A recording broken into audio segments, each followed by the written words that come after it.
જો તમે પણ મહાકુંભમાં આવી રહ્યા છો તો અહીં કેવી રીતના પહોંચવું, કયા કયા સ્થળોએ રોકવામાં આવશે, ક્યાં રોકાઈ શકાય છે, આવા અનેક સવાલોના જવાબ જાણો આ વિડીયોમાં. પ્રયાગરાજમાં પ્રવેશ માટે મુખ્યત્વે 7 માર્ગ છે.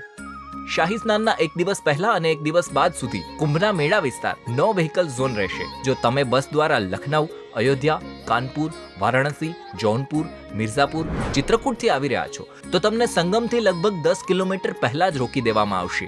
મહાકુંભ દરમિયાન 3000 સ્પેશિયલ ટ્રેન શરૂ કરવામાં આવી છે. આ ટ્રેનો 13,000 થી વધુ ફેરા કરશે. ફ્લાઇટની વાત કરીએ તો હાલ પ્રયાગરાજથી 9 શહેરો માટે ફ્લાઇટ સેવા ઉપલબ્ધ છે, જેમાં દિલ્હી, મુંબઈ, લખનઉ, રાયપુર, બેંગલુરુ, કોલકાતાથી સીધી ફ્લાઇટ આવે અને જાય છે. જો તમે ક્વોલિટી અને પ્રખ્યાત વસ્તુઓ ખાવા માંગતા હો તો તમને પ્રયાગરાજમાં ખાવામાં કોઈ સમસ્યા નહીં થાય. તમે Dehati rasgulla, Netram kachori, Kallu kachori, Hari and sons, Jaiswal dosa, coffee house જેવી ઘણી દુકાનોમાં સ્વાદિષ્ટ ભોજનનો સ્વાદ માણી શકો છો.